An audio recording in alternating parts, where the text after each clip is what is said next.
തൃശൂർ മറ്റത്തൂരിലെ കോൺഗ്രസ് മെമ്പർമാരുടെ കൂറുമാറ്റം രാഷ്ട്രീയ ആയുധമാക്കി മുഖ്യമന്ത്രി പിണറായി വിജയൻ. അരുണാചൽ കൂറുമാറ്റത്തിന്റെ കേരള മോഡൽ എന്നാണ് വിമർശനം. കേരളത്തിൽ മുന്നേറ്റമുണ്ടാക്കുമെന്ന് ബിജെപിക്ക് ആത്മവിശ്വാസം നൽകുന്നത് കോൺഗ്രസ് ആണെന്ന് മന്ത്രി പി രാജീവും വിമർശിച്ചു. എന്നാൽ വിമർശനങ്ങളെ പ്രതിപക്ഷ നേതാവ് പൂർണ്ണമായും തള്ളി. ഇടതുപക്ഷം ഭരണത്തിലേറാതിരിക്കാൻ ബിജെപിക്ക് കൈകൊടുത്ത മറ്റത്തൂർ പഞ്ചായത്തിലെ കോൺഗ്രസ് നിലപാടിനെ നിശിതമായി വിമർശിക്കുകയാണ് മുഖ്യമന്ത്രി.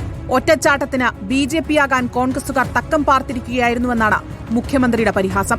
അരുണാചൽ, ഗോവ, പുതുച്ചേരി കൂറുമാറ്റത്തിന്റെ കേരള മോഡലാണ് മറ്റത്തൂരിൽ കണ്ടതെന്നും മുഖ്യമന്ത്രി ആരോപിച്ചു.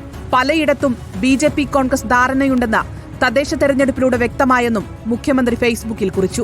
കേരളത്തിൽ 30 സീറ്റ് കിട്ടിയാൽ ഭരണം പിടിക്കുമെന്ന് പറയാൻ ബിജെപിക്ക് ആത്മവിശ്വാസം നൽകുന്നത് കോൺഗ്രസ് ആണെന്ന് മന്ത്രി പി രാജീവും വിമർശിച്ചു. മുതിർന്ന സിപിഎം നേതാക്കളും വിമർശനം ഏറ്റുപിടിച്ചു. എന്നാൽ സിപിഎം ആരോപണങ്ങളെ പൂർണ്ണമായി തള്ളുകയാണ് പ്രതിപക്ഷ നേതാവ്. ഒപ്പം മുഖ്യമന്ത്രിക്ക് പരിഹാസവും. തോറ്റു തൊപ്പിയിട്ടിരിക്കുമ്പോഴും ഇതുപോലത്തെ പരിഹാസം പറയുന്നതിനാണ് വലിയ താല്പര്യം കാണിക്കുന്നത്. ഈ തോൽവിയെ കുറിച്ചാണ് പഠിക്കുന്നത്.